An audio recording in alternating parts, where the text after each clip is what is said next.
Suiryu was a great character. When defining a character in a story, one of the most important things is character motivation and how other characters relate to that character motivation. I was watching a video at some point, I don't remember which, and the author begs the question, does every character need a deep backstory, full character arc, etc. in order to be a benefit to the story? His answer was no. My answer takes it a bit further. Stories should not be contrived. As long as a character has good motivation for what they are doing and other characters react reasonable to their actions and vice versa, they can be a great constructive asset to the narrative. Suiryu, as a relatively unimportant side character, does this well. Suiryu is in fact what all main characters should strive to be, despite being a side character at best. His philosophy is that he wants to do things for fun. On the surface, he and Saitama's modus operandi seem quite similar, but there are differences. Suiryu is largely apathetic and wants to lead an easy lifestyle. Saitama chose to be a hero for fun, but he cares about his duty as a hero. Their philosophies clash, with Saitama's philosophy more so being showcased well after their fight. Suiryu's comments disparaging Lightning Max and Snek, as well as heroes in general actually make Saitama a little upset. It's nice to see Saitama show a little emotion and get bothered as he's listening and reacting to what someone else is saying. 散歩したり怪人倒したり。え？怪人と戦ってるの？まるでヒーローみたいなことしてるんだな。まあ将来はヒーロー目指すのもいいかなって。うわぁ、君もヒーローなんか目指してるのか。あの業界はろくなもんじゃないと思うよ。さっき A 級ヒーローたちとも試合したけど、弱すぎて話にならなかった。ヒーローなんて名前だけさ。職業でやってる割に善行とか正義とか恩着せがましいし、あんなレベルの人たちがどれだけ頑張っても世界は救えないと思う。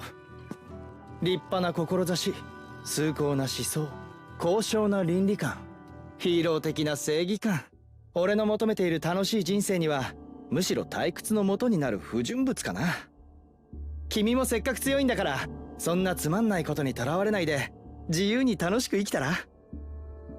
あれ？落ち込んだ？君を認めてるからこそアドバイスしてあげたんだけど。グリーンヒッター！不純物？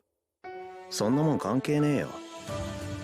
やりたいことやってんのはお前だけじゃねえぞ。推理って言ったっけ？これからも一つアドバイスしてやる。楽しむのが目的なら、それ以上強くならない方がいいぜ。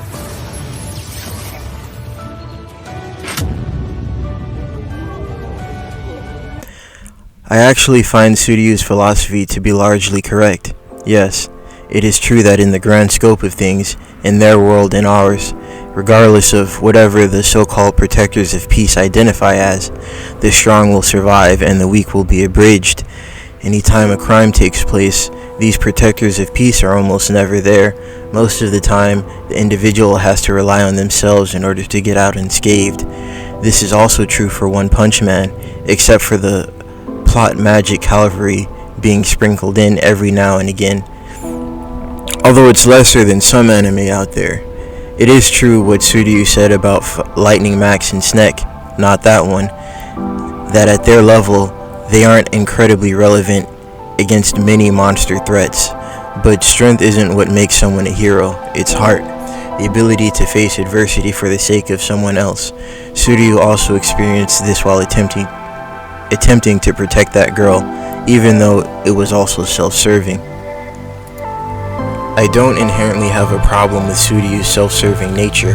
I suspect many people are like this, but as opposed to expressing how they actually feel, they would rather pretend that they care about things that they really don't. This is what makes Suiryu feel realistic to me. So the first taboo thing Suiryu does is show interest in a girl. A lot of times the main character has a billion girls interested in them, but they never really show interest in them, respect them, or try in any way whatsoever to become close to them.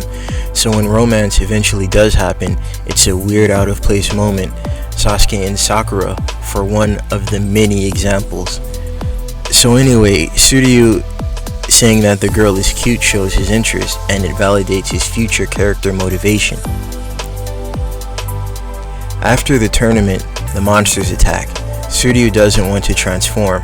What's interesting is despite Goketsu's words aligning with Suryu's vision, having an easy lifestyle outside of looking ugly seems like him, he probably does have a level of morality that isn't entirely self-serving, thus making him perhaps a lawful neutral.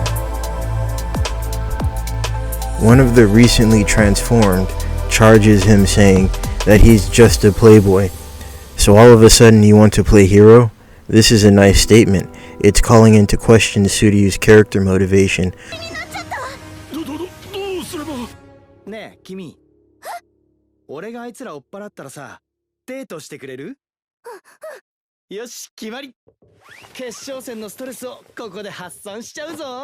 But by first showing interest in the girl, saying she's cute, then propositioning her for a date, further he mentions that this is a way to relieve the stress. Obviously, due to getting one shot by Saitama, he's motivated enough to take on all of these guys. I'm motivated. Now, Suiryu is a tall, muscular guy. I don't know what girls like, but whatever. Instead of all of the girls in the universe being interested in him, he makes a proposition to the ring girl. Let's make a deal. If I save you, you'll go out on a date with me. While this seems very underhanded and douchey, offering to save her life for a date, this happens all the time, but it doesn't happen in this way, because all beautiful girls are single in anime. What would normally happen is the main character would save the girl, and then the girl would fall in love with the main character, otherwise known as rescue romance. It is always like this, or if two characters have low relationship points, just have the usually female character get saved by the main character so that they're on good terms, or even romantic ones. It's a loaded action. It's usually that love at first sight, or any number of tropes designed to make the romantic interest fall in love as they tiptoe around good writing. But Suiryu has to work for it. He decides to work for it. The author usually puts the damsel in this situation so that she could be saved, so that she has a reason to like the main character. But this is different. Suiryu is brazen and apparent with his intentions. This time it is the character's intention, Suiryu, to get the girl, instead of the author's intention for the main character to get the girl. I cannot emphasize enough the importance of this scenario. It is a plot contrivance instead of the character themselves having the intention. The author interjects their own intention into the story, and it melds it in a way to produce a result that would not otherwise have happened, or would have a low percentage of happening. Similar to when a morally gray area situation leading to black begins to occur, and there is an unyielding villain. Killing is projected as being wrong, but the villain won't stay down.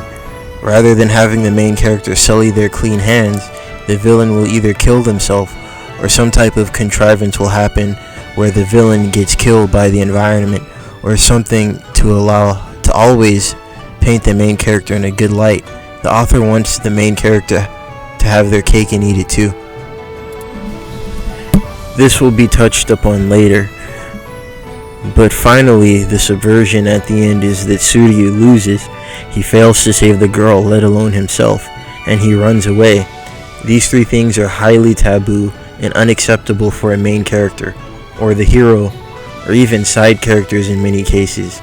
Not to say it never happens, but such liberties like this that stray away from the hero code are usually not allowed for the main cast, and usually reserved for the antagonists that they want to paint in every bad way possible. Sometimes it's better to just retreat when you know you can't win and you're outmatched. Sometimes someone has something they have to fight for, but it's nice seeing alternative behaviors from time to time. During his battles, you see how his personality, character motivation, and humanity influence the outcome of the battle. When Chose powers up for a blast, it's a powerful attack. It's the type of attack that you're better off dodging if you can, or you'd basically have to exude an extensive amount of force to parry it, probably taking a huge amount of stamina loss or chip damage. From his motions, you could tell that Suiryu was also probably thinking that. But there's a screen cut, and he sees the girl behind him, the girl he asked out on a date.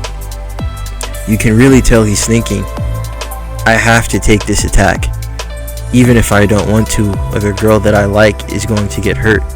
And he does have to put a lot of effort into deflecting it. The deflection probably put him in a disadvantaged state in the battle. Sorry, fighting game reference. The only difference is that the enemy is so distracted with the fact that he actually parried his attack that he wasn't able to actually capitalize on that disadvantaged state. One of the situations where not having emotions would play a huge part in the battle. This video is already going to be long enough, but I have to tangent a little about emotions in battle.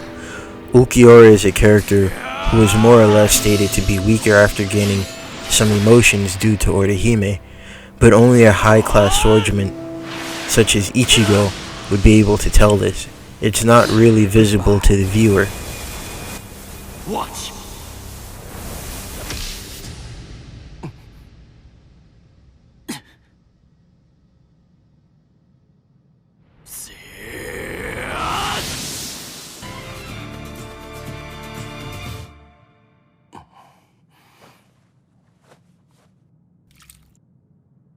I barely nicked you. That hero of yours, it sure is tough. And yet, it looks as though I'm reading your movements better than I ever could before. Really? The last time that we battled together, I couldn't read any of your moves at all. I had to make guesses about your attacks, defense, and speed. I couldn't read what was coming at me, or from where. I felt like I was fighting against an emotionless statue, or a machine.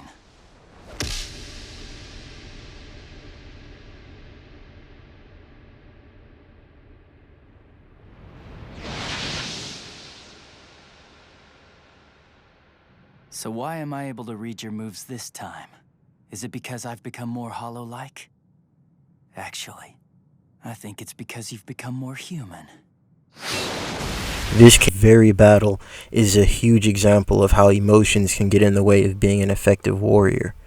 Not paying attention, getting distracted, gawking at your opponent for being able to stop your attack, all of these items get in the way of properly capitalizing in an advantage state.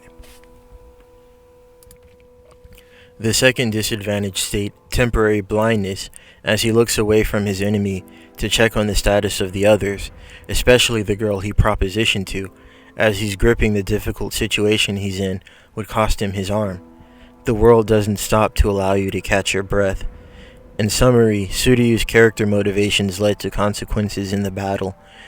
If he would have given up his looks, he would have been stronger. Who knows if he would have been able to hold on to his humanity or not. The consequence of that action is his inability to defeat all of his opponents. The second one is him staying to defeat the monsters in order to save the girl, which led to him being put in a disadvantaged state in the battle. The third is his lack of focus. At the end of the battle, one thing Suiryu's detractors seem to have in common is that they are overjoyed that Suiryu is humbled into being cured of his unheroic, selfish nature. After being saved by Saitama, he wants to be a hero.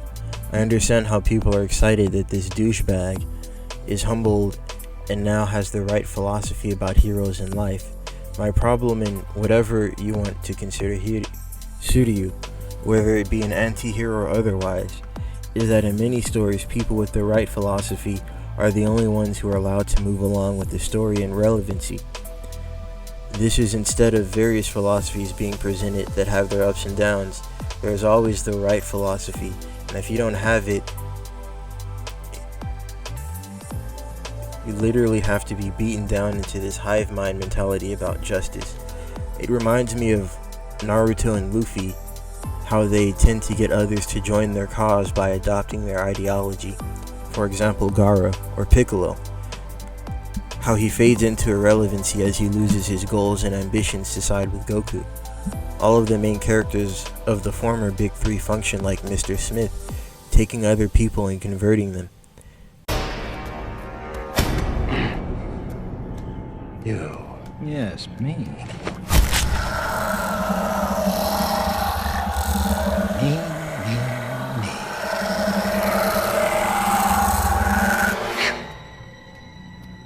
Me too.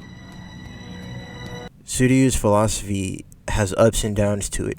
It is selfish and self-serving to a degree, but that's not always the wrong path to take. My fear is that Suiryu will be stripped of what makes him himself. I have yet to conclude if wanting to be a hero is the reasonable outcome for what he's experienced. I did enjoy seeing him want to save Saitama because he saved his life. He wasn't willing to see him die.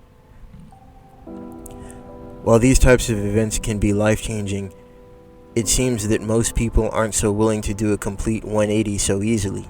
He has been through a lot though. I must admit it's been a while since I've seen this type of DBZ level uphill battle where a variety of side characters challenge the big bads. You don't know who's going to live and who's going to die. Ideally you would comment. I'm not going to tell you where the comment section is. I trust you'll be able to find it.